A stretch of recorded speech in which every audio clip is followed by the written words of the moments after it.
सात times news, सच का साथ, जहां खबरों का सिलसिला चलता ही रहेगा। सभी बहुजन समाज पार्टी के पदाधिकारी, छोटे बड़े कार्यकर्ता बंधुओं एवं माताओं बहनों, सभी युवा साथियों, मैं सभी का बहुत बहुत आभार धन्यवाद प्रकट करता हूं, जो आप लोगों ने इतनी भीड़ में आकर के विरोधियों को खामोश करने का कार्य किया है।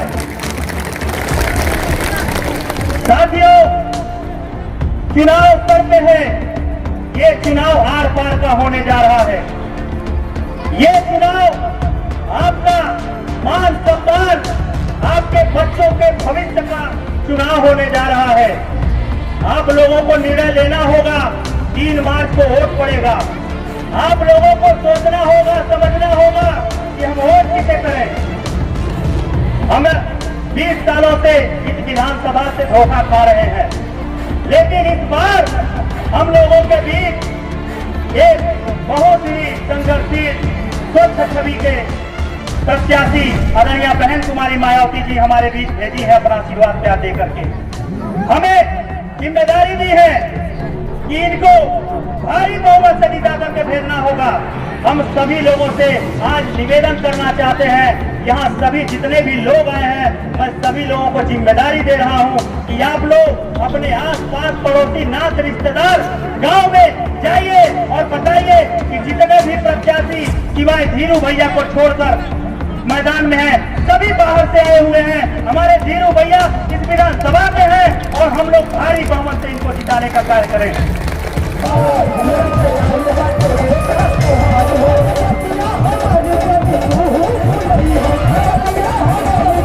आज आप लोग बड़ी संख्या में आए, मुझे देख करके ये उम्मीद हुआ कि इस बार हम सब धीरू भैया को भारी बहुमत से जिताएंगे।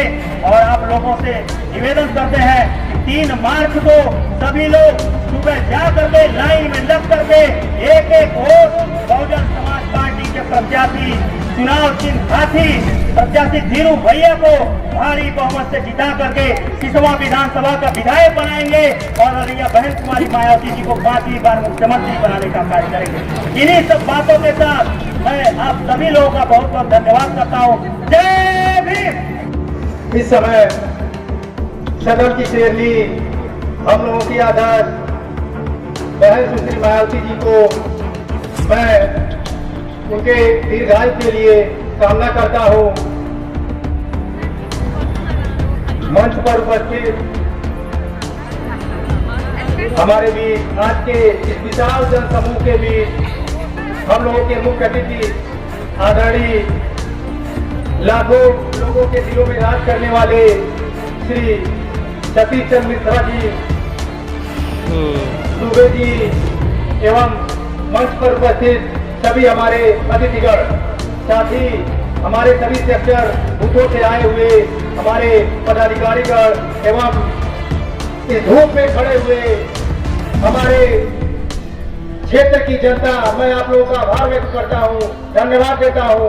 आप लोग पिछले 2 घंटों से हमारे मुख्य अतिथि जी को सुनने आए हैं, मैं आप लोगों को हृदय से धन्यवाद देता हूं। मैं विधानसभा की बात करता हूं, जहां तक पिछले 5 वर्षों में आप लोगों ने देखा है किस प्रकार आप लोगों के साथ शोषण किया गया है, अत्याचार किया गया है। अब समय आ गया है साथियों, आप उस अत्याचार और शोषण का जवाब आप अपने उस बटन से दीजिए जो हमको हमारे बाबा साहब ने हमको अधिकार दिया है, या आप उसका इस्तेमाल करिए और अपने अधिकारों की रक्षा करिए। साथ ही साथियों, मैं आप लोगों से अपने बारे में भी बताना चाहता हूँ। मेरा परिवार पिछले 25 सालों से आपकी सेवा करता रहा है। सिसवा ब्लॉक में 1995 में मेरी माता जी प्रधान बनी और वो लगातार 2010 तक प्रधान रही। ये उन्होंने जनता का जो सेवा किया, मैं उनके साथ पिछले सन 2000 से मैं अपनी पढ़ाई पूरी करके आया। इस प्रदेश की महिलाओं के साथ हो रहा है। इस सरकार ने और इसकी पिछली सरकार ने लगभग 10 साल से सिर्फ और सिर्फ धोखा देने का काम किया है। इस सरकार ने तो 2 करोड़ नौकरियां वादा किया था देने का, और अब तो इनके 8 साल होने जा रहे केंद्र में सरकार के, अब तक तो इनको 16 करोड़ नौकरियां देने की चाहिए थी, लेकिन उसके बदले इन्होंने 2 करोड़ नौकरियां छीनने का काम किया है। और कोरोना काल के वक्त जो हमारे नौजवान युवा साथी भाई बहन जो लोग बेरोजगार हुए थे या कुछ कई लोगों को अलग अलग प्रदेशों से अपना काम हम छोड़ के बंद करके वापस अपने प्रदेश लौटना पड़ा था, उनको आज तक रोजगार नहीं मिला है। और जब भी हमारे युवा साथी भाई बहन अपनी रोजगार की मांग लेके इस सरकार के पास जाते हैं तो ये सरकार बदले में उनको सिर्फ लाठी और डंडे ही देती है।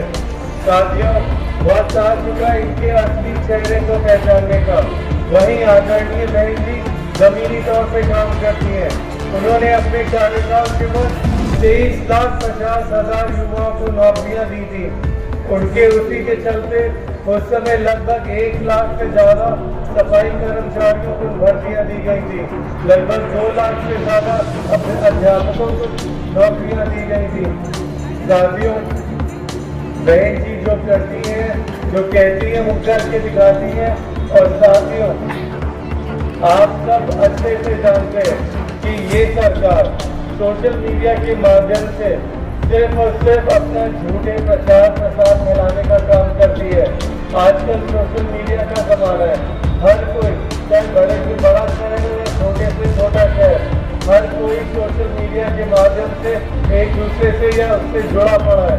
चाहे फेसबुक हो, इंस्टाग्राम हो, ट्विटर हो या व्हाट्सएप हो, हर किसी के फोन में व्हाट्सएप तो है ही है।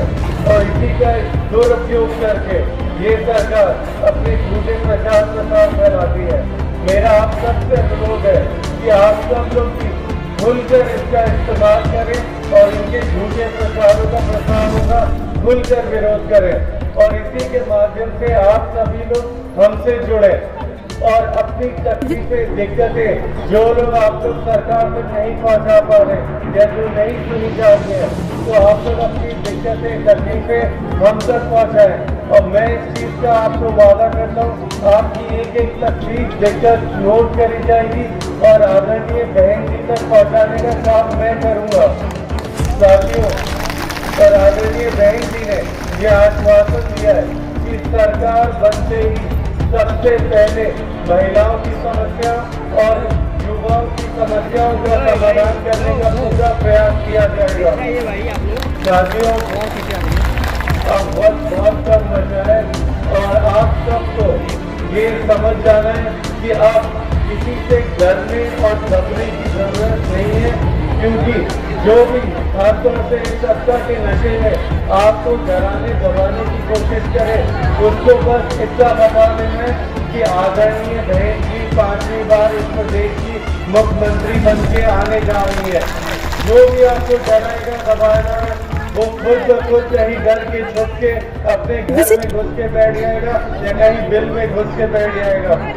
साथियों, अब आप सबको इस आने वाले चुनाव में वक्त कम रह गया है। हाथी का बटन दबाकर सबको ये बता देना है और घर घर जाके जो भी बातें आप लोग यहाँ सुने या मेरे आदरणीय पिताजी द्वारा उनके विचार जो रखे जाए वो सुने, उनको समझिए और घर घर जाके आपको इनके विचार पहुँचाना है और सब जगह बता देना है कि इस चुनाव में हाथी का बटन दबा के आदरणीय बहन जी को 5वीं बार प्रदेश का मुख्यमंत्री बना के हम लोग लाने जा रहे हैं और आप लोग अपनी खुद की सरकार बनाने जा रहे हैं।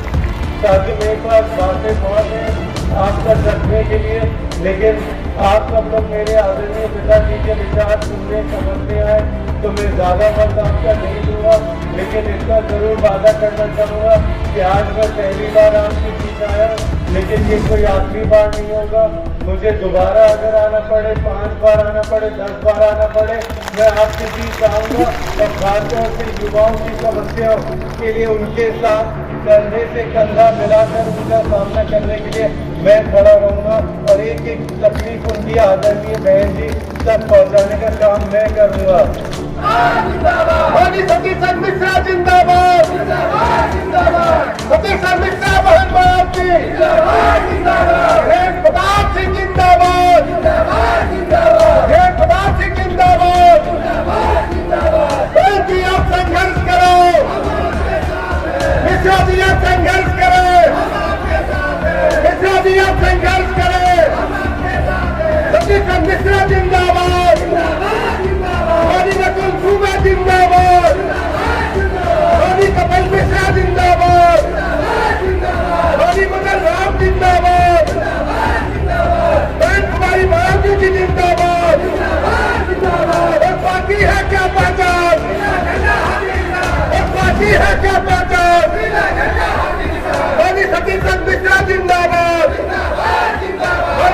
संघर्ष मिश्रा जिंदाबाद, नकुल दूबे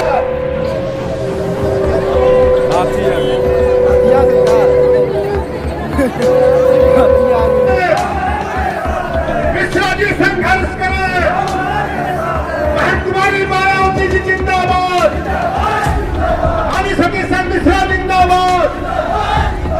सम्मानित साथियों, अब आपके बीच में सभी सम्मानित नेतागण, श्री नकुल दुबे जी, पूर्व मंत्री उत्तर प्रदेश, डॉक्टर मदन राम जी, मुख्य सेक्टर प्रभारी कई मंडल के, श्री अरुण द्विवेदी जी, वरिष्ठ नेता डीएसपी, श्री खालिद अब्बास जी, श्री अमरचंद दुबे जी, मंडल संयोजक गोरखपुर मंडल, श्री नरेंद्र राव जी, जिलाध्यक्ष महाराजगंज बागपा, श्री रमेश चंद्र गौतम, श्री कमाल हुसैन, श्री विजय कुमार तिवारी, श्री लालजी पांडे, श्री सुनील गौतम, श्री सोनी गौतम जी तथा श्री वीरेंद्र प्रताप सिंह जी, जिनको भी हमारी पार्टी की मुखिया बहन मायावती जी ने अपना आशीर्वाद देकर के और आप सबका आशीर्वाद प्राप्त करने के लिए आपके बीच में विधायक बनने के लिए भेजा।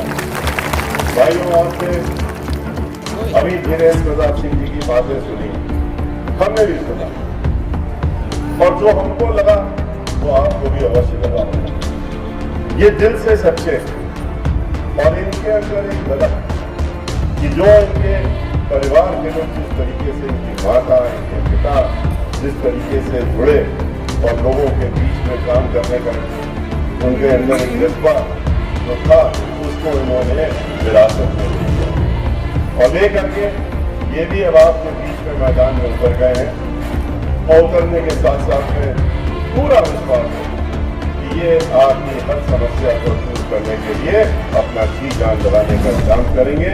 औरों की तरह नहीं, आपके जो एमएलए रहे हैं और जो थे पहले कि आप उनको ढूंढते रहिए, वो ढूंढ के मिलेंगे नहीं।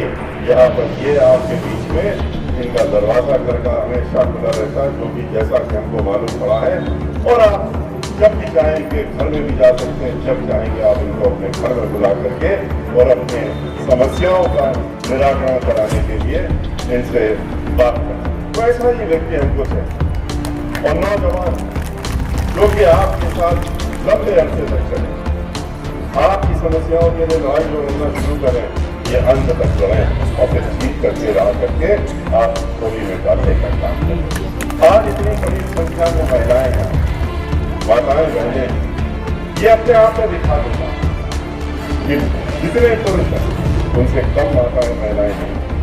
और ये जो है ये दिखा रहा है कि धीरू भैया जिनको आप लोग कहते हैं, वीरेंद्र प्रताप सिंह जी, ये शक्तियां इनको सभी का आशीर्वाद प्राप्त होते हुए और ये विधानसभा में पहुंचने का काम करेंगे।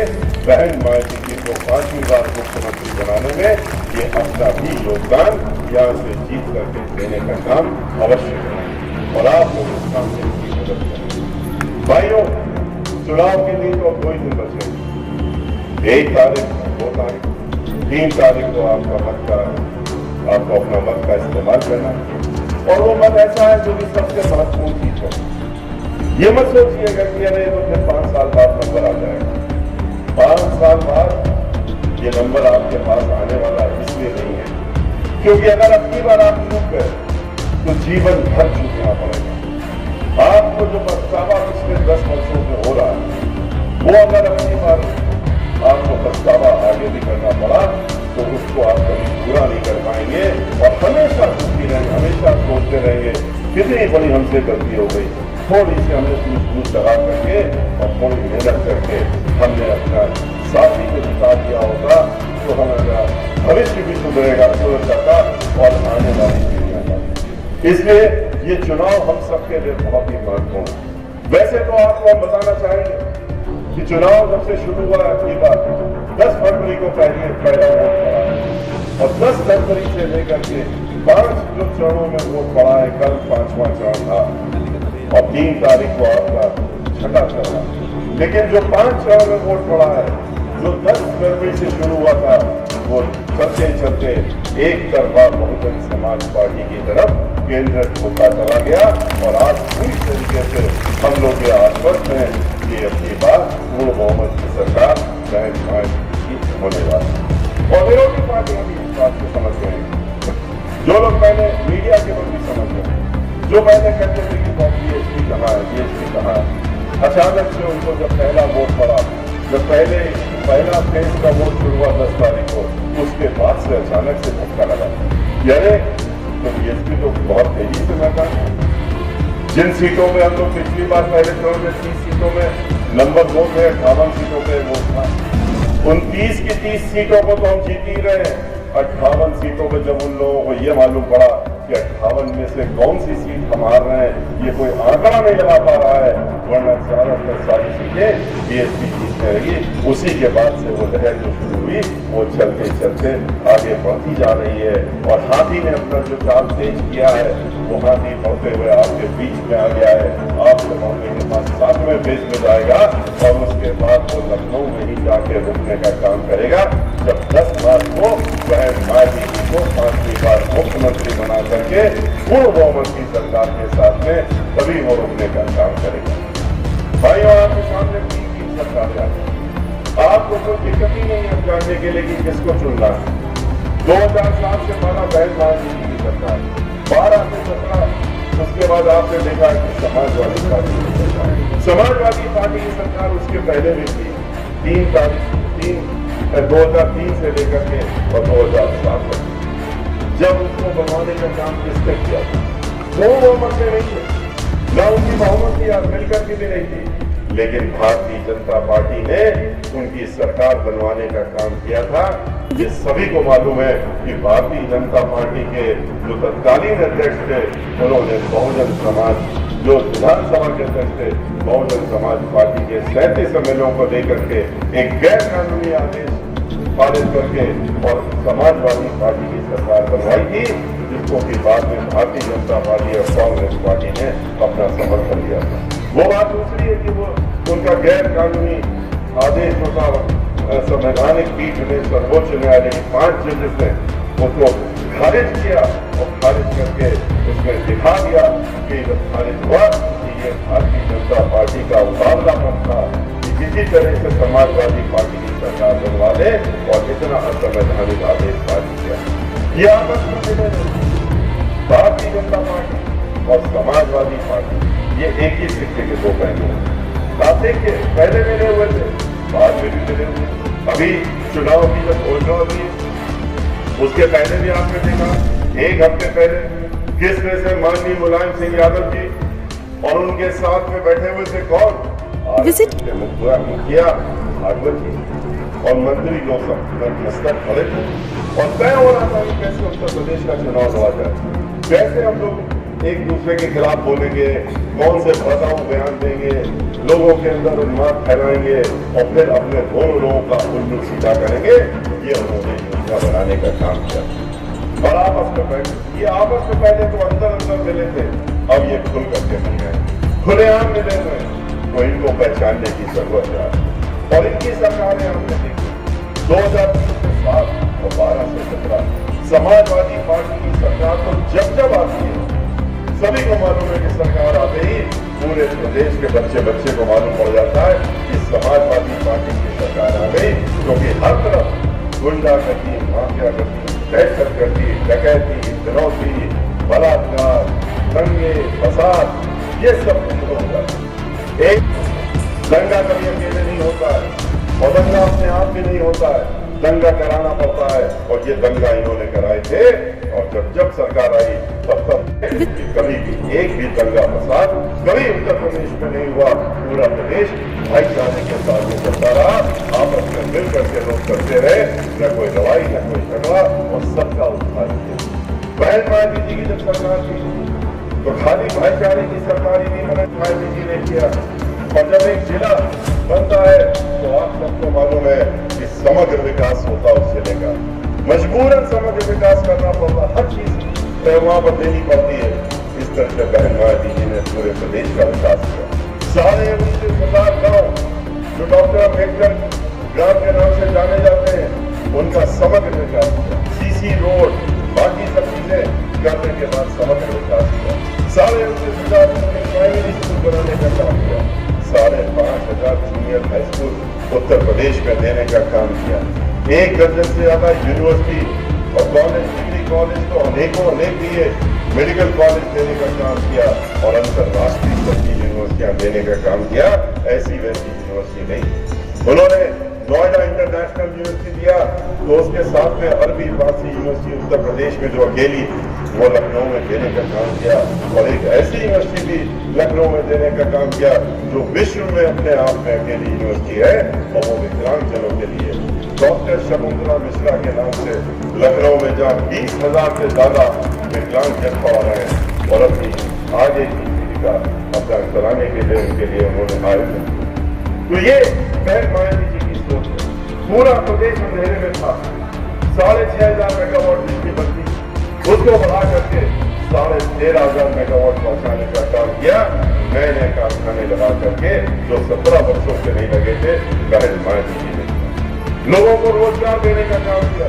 इनकी तरह नहीं, भारतीय जनता पार्टी, समाजवादी पार्टी, जातिगत, ये लोग जाति के हिसाब से चलते हैं। इनकी संकीर्ण सोच है दोनों पार्टियों की। आपने देखा समाजवादी पार्टी की जब सरकार आई थी, किस तरीके से खाली एक जाति विशेष के नौकरियां देते थे और हर जगह उनको रखने का काम भी करते थे। उसके बाद भारतीय जनता पार्टी आई, उसने भी वही काम करना शुरू कर दिया। लोगों से कहा कि हम तुम्हें 2 करोड़ नौकरियां देंगे। कहा थी 2 करोड़ नौकरी कैसे देंगे जब सारे सार्वजनिक उपक्रम जहां पर ये नौकरियां मिलती हैं लाखों की संख्या में, वो सब तो इन्होंने निजी हाथों में बेच दिया। जब आपने निजी हाथों में बेच दिया तो नौकरी तो अपने आप ही खत्म हो गई और रिजर्वेशन का मामला तो खत्म ही हो गया। तो ये वो लोग हैं जिन्होंने वादा किया था 2 करोड़ नौकरी देने का, लेकिन छीनने का काम किया। 2 करोड़ नौकरियां उन्होंने लगभग पूरे प्रदेश और पूरे देश में मिला। उत्तर प्रदेश में तो जहां जहां नौकरी होती थी वो सारे रास्ते बंद कर दिए, सब ठेके में ले दिया। चाहे जल निगम हो, जल संस्थान हो, नगर निगम हो, नगर पालिका हो, ब्रिज कॉर्पोरेशन हो, इरिगेशन डिपार्टमेंट हो, PWD हो, जहां भी नौकरी मिली इन सबको ठेके में देने का काम कर दिया। अब वहां कोई नौकरी नहीं। ये वो सरकार है। और जब नौजवान लोगों ने अपना विरोध जताया, इनसे कहा कि आपने तो हमारा वोट लिया था, कहाँ गई नौकरियां, तो उनको इन्होंने क्या दिया, लाठी डंडे और उनके सर खो दिए। जिस तरह से इन्होंने वित्तहीन कॉलेजों के अध्यापकों के सर फोड़े, क्योंकि उनसे भी इसी तरह से वादा किया था, कहा था कि हम तुमको नौकरी देंगे, हम तुमको सम्मानजनक मानदेय देंगे। लेकिन जब 5 साल ठगा उन लोगों को समाजवादी पार्टी ने, फिर इन्होंने छलने का काम किया। 5 साल उनसे वोट तो ले लिया, लेकिन कुछ देने का काम नहीं किया। बहन मायावती जी से जब हमने उन लोगों को मिलवाने का काम किया, उन्होंने उनकी समस्या अध्यापकों को सुनते ही कह दिया कि हमें ज्यादा समझने की इससे जरूरत नहीं है कि हम तो खुद ही अध्यापक रहे हैं, हमको मालूम है अध्यापकों की क्या तकलीफ होगी। और आने दो हमारी सरकार, आप ही हम ये सारी समस्या दूर करेंगे, अध्यापकों की भी दूर करेंगे, अन्य कर्मचारियों की भी दूर करेंगे। उन्होंने ये नहीं कहा कि पुरानी पेंशन जिसको कि समाजवादी पार्टी की सरकार में 2003 से 2007 में जो उनकी सरकार थी उसमें खत्म करने का काम किया गया था, बहन मायावती जी ने कहा उसको हम वापस बहाली करने का काम करेंगे और उसको लागू करने का काम करेंगे। और ये सभी जानते हैं कि बहन मायावती जी जो कहती हैं वो करके दिखाती। उन्होंने ये भी कहा हमारी पहली प्राथमिकता होगी कि उत्तर प्रदेश में जो बेरोजगार लोग हैं उनको रोजगार देने का काम हम करेंगे। हमारी सोच है और हमारी हम चाहते हैं कि हर परिवार में कम से कम एक व्यक्ति ऐसा हो जो अपनी नौकरी कर रहा हो और जिसके परिवार में उनकी देखभाल अपने परिवार वालों की कर सके। ये बहन मायावती। इतना ही नहीं, आप देखते हैं इन्होंने खाली बेरोजगारों को धोखा नहीं दिया। जब उन्होंने कहा कि आपने क्यों लाठी हमारी, हम तो अपनी मांग कर रहे थे, आपने जो आपने वादा किया था, कहते क्या उनसे, आप तो पढ़े लिखे लोग हो, आप तो बड़े डिग्री वाले हो, आप आइए और जा करके आप अपना पकौड़ा बेचने का काम करें, चाट बेचने का काम करें, अपना रोजगार इस तरह चलाइए। अरे आप रोजगार जो है चाट बेचना, ठेला लगाना, पकौड़ा बेचना, बहुजन समाज पार्टी तो इन्हीं सब लोगों के लिए काम करती है जो छोटे वर्ग के लोग हैं, उन्हीं के लिए अनलाइट होते हैं, लेकिन धोखा नहीं देने का काम करते हैं। इन्होंने तो धोखा दिया, कहा कि हम तुम्हें नौकरी देंगे, हमको तुम वोट दो। जैसे आज धोखा दे रहे हैं, कह रहे हैं हम तुमको मोबाइल फोन देंगे, तुम हमको वोट दे दो। जब चुनाव आ गया तो मोबाइल फोन किया ना गए, 4,000 का मोबाइल फोन देंगे और वोट मांग रहे हैं। तो ये वो लोग हैं, इनमें और बहन मायावती जी में इतना ही फर्क है। बहन मायावती जी कहती हैं कि हम तुम्हें 40,000 रुपए की शुरुआती नौकरी देने का काम करेंगे, छोटे से छोटा भी कर्मचारी जो होगा, जो कि अपने खुद के पैसे से 10 मोबाइल वो 1 महीने में खरीद सकता है। इनसे ठीक के कटोरे में एक मोबाइल देने की जगह हम उसको सम्मानजनक जीवन व्यतीत करने के लिए उसका इंतजाम उन्होंने करा दिया। आज ही 1,12,000 उन्होंने सफाई कर्मचारियों को नौकरी दी, 2 लाख पुलिसकर्मी भर्ती किए गए और उनकी भर्तियों में कोई धांधली नहीं होती थी, कई पर्चे लीक नहीं होते थे। सब जन के लोगों को जिनको हक था, जो नौकरी पाने के हकदार थे, उनको नौकरियां मिली थी। 2 लाख से ज्यादा अध्यापकों को नौकरियां दी थी। इनकी तरह नहीं कि जब अध्यापकों ने आंदोलन किया तो उनका उसमें उनके ऊपर लाठियां चलाई। और एक महिला ने जब सर उड़ा दिया अपना विधानसभा के सामने और ये कहा कि हम इनकी अंत्योष्टि की घोषणा कर रहे हैं, तो इतना नाराज हो गए मुख्यमंत्री जी कि क्या बोले, ऐसी बात बोले जो कोई सपने में भी नहीं सोच सकता। अध्यापकों के बारे में कहते हैं, जब मीडिया के लोगों ने कहा कि महिला ने सर उड़ा दिया, आप क्या कहते हैं, अंत्योष्टि घोषित कर दी है। कहते हैं ये अध्यापक लोग जो हैं ये पिछले जन्म के कुकर्मी हैं, इन्होंने पिछले जन्म में बड़े बड़े पाप किए हैं, और जो ये पापी होते हैं पिछले जन्म के, वही लोग इस जन्म में अध्यापक बनते हैं और उनके साथ में तो ऐसा ही फैसला होना चाहिए।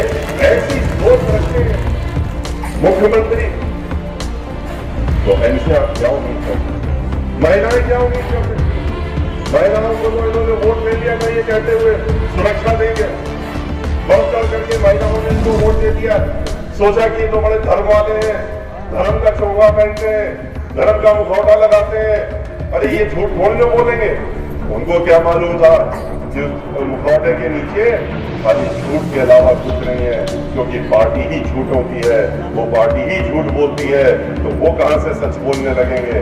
कैसी सुरक्षा दी महिलाओं को, आप खुद सोचिए, अंदाजा है आपको। आज हम नहीं कहते हैं, इनकी खुद की रिपोर्ट है एनसीआरबी की, जो एनसीआरबी की रिपोर्ट होती है वो सरकारी रिपोर्ट होती है, और उसमें क्या लिखा हुआ है कि उत्तर प्रदेश में हर 2 घंटे में एक महिला के साथ बलात्कार हो रहा है और दुराचार हो रहा है। तो ये सुरक्षा मांगी।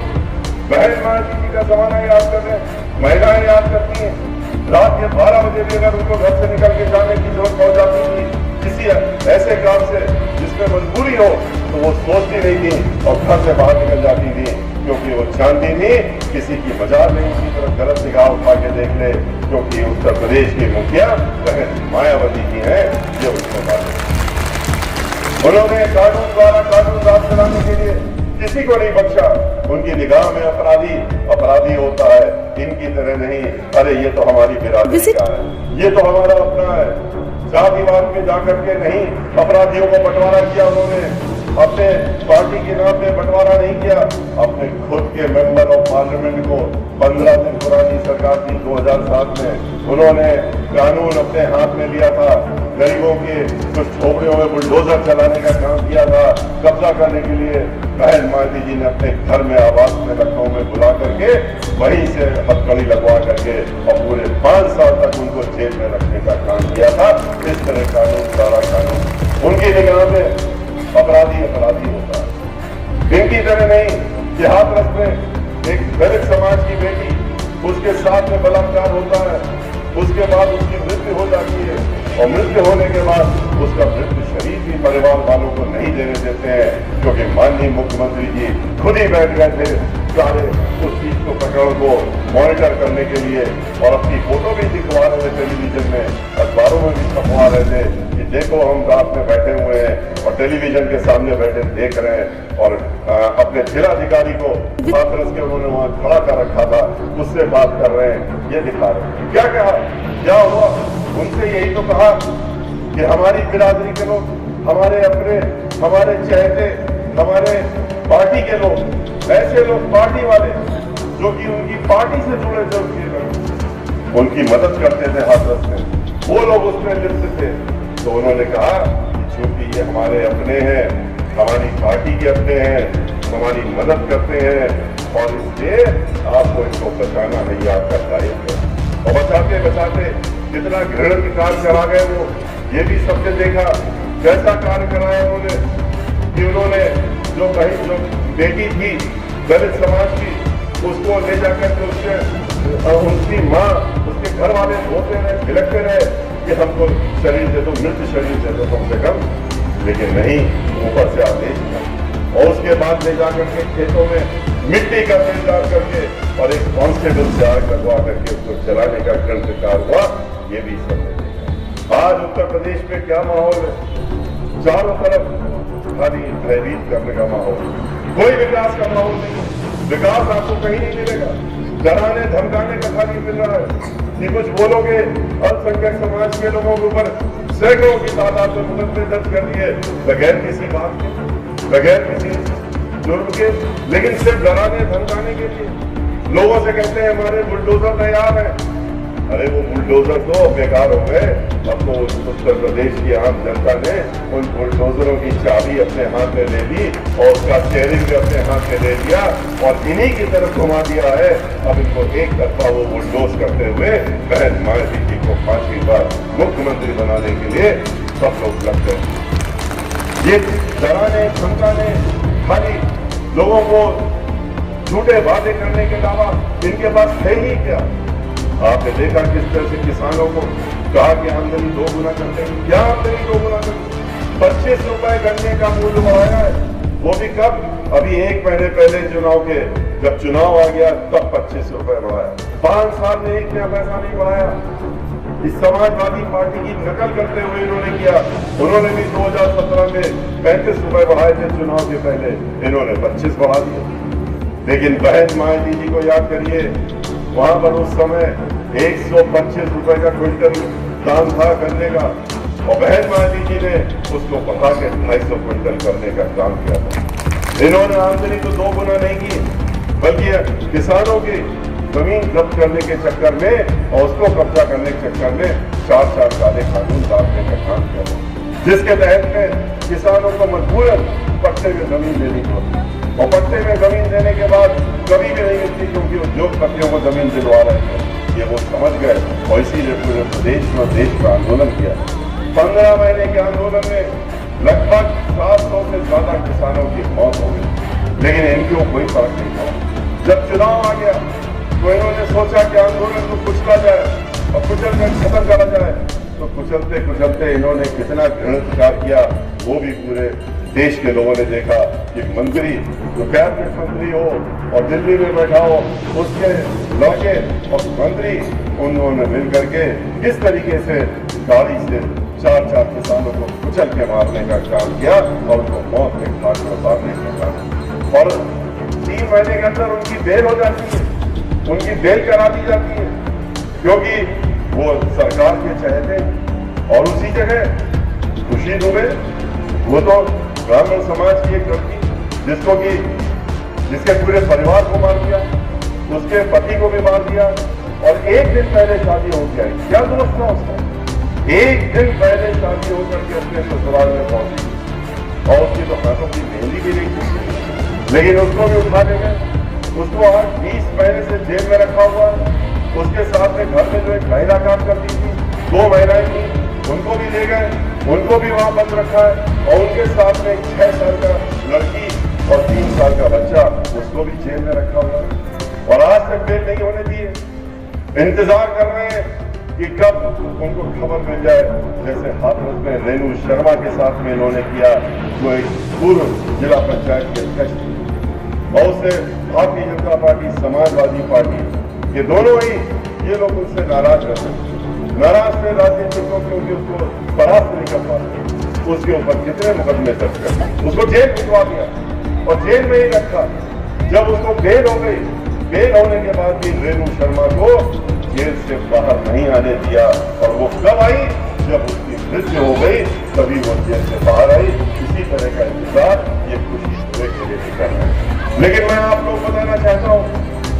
10 मार्च को बहन मायावती जी उत्तर प्रदेश के मुख्यमंत्री बन रहे हैं और प्रदेश की जितनी महिलाएं हैं, प्रदेश के जितने भी लोग हैं और प्रदेश के जितने लोगों ने सत्तारूढ़ किया है, उन सब का हिसाब दिया जाएगा। और ये भूल जाए कि जो बड़े खुश होते हैं बताते हुए कि हमने तो 100 ब्राह्मणों को मौत के घाट उतार दिया, एनकाउंटर से उतार दिया कर दिया और 500 से ज्यादा ब्राह्मणों की हत्याएं हो गई। आज ब्राह्मण समाज सर्व समाज के साथ मिलकर के इसीलिए 2007 की तरह पूरी तरीके से एकजुट होकर के और एक साथ भाईचारा बनाते हुए आज बहुजन समाज पार्टी के जो भी जिनको भी बहन मायावती जी ने मैदान में उतारने का काम किया है, हाथी का निशान देने का काम किया है, उनके साथ में खड़े होकर के उनको जितवाने का काम कर रहा है, जिससे कि पूर्ण बहुमत की सरकार बहन मायावती जी 2007 की तरह से फिर से बन सके और फिर से उत्तर प्रदेश में भाईचारा कायम। इसलिए आपको सब लोगों को इनकी इन सब बातों को ध्यान में रखते हुए ये बातें आप लोग समय बहुत कम है। हमारे जो छोटे भाई हैं ये धीरू जी, ये इनके पास सिर्फ थोड़ी दिन का तो समय है, नौजवान है, इनके जुझारू है, पूरा परिवार आप लोग साथ में लगा, आप लोग भी इनके साथ में लगे। लेकिन उसके बावजूद भी अगर कोई ये सोचे, ये उम्मीद करे कि आज से 2 दिन में ये हर घर में चले जाएं, हर परिवार में चले जाएं और सबसे मिलने जा करके, ये नामुमकिन, ये हो ही नहीं सकता, समय थोड़ा कम।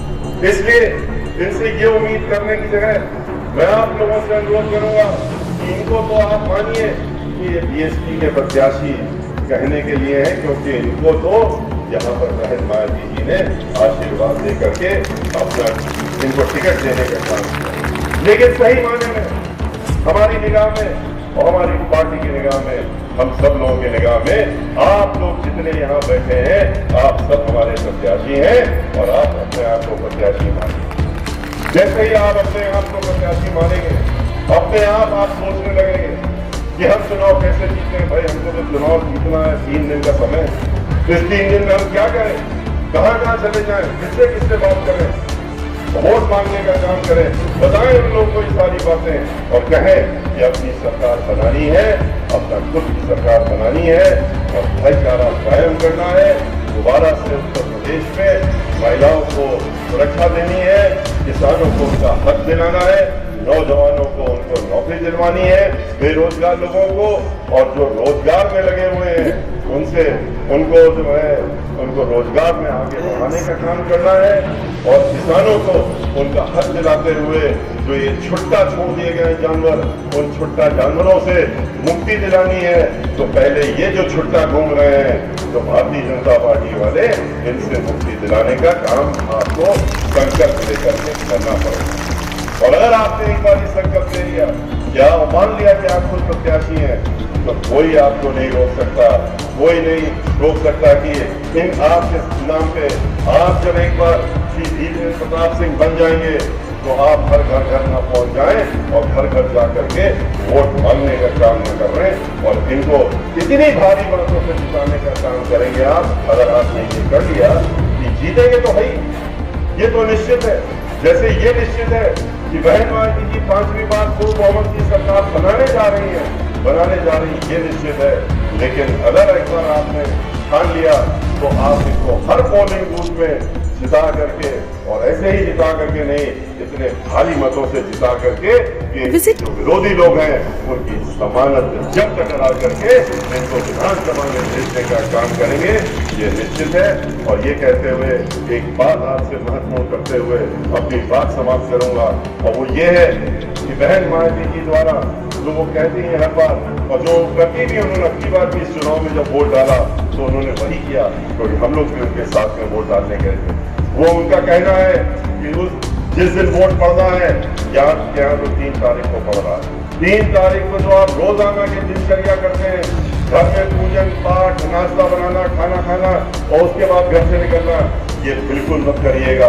उस दिन पहले सुबह उठिए और लाइन लगा करके सीधे अपने अपने पोलिंग बूथ पे चले जाइए और पोलिंग बूथ में जा करके अपना वोट डाल करके और तब लौट करके ये सब दिनचर्या करने का काम करिएगा। और जब पोलिंग बूथ में जाइएगा तो इस बात का भी ध्यान रखिएगा, वहाँ आपको 2 मशीन मिलेंगी, एक बड़ी मशीन मिलेगी, एक छोटी मशीन मिलेगी। बड़ी मशीन में आपको धीरेन्द्र प्रताप सिंह जी का नाम दिखेगा, हाथी का निशान।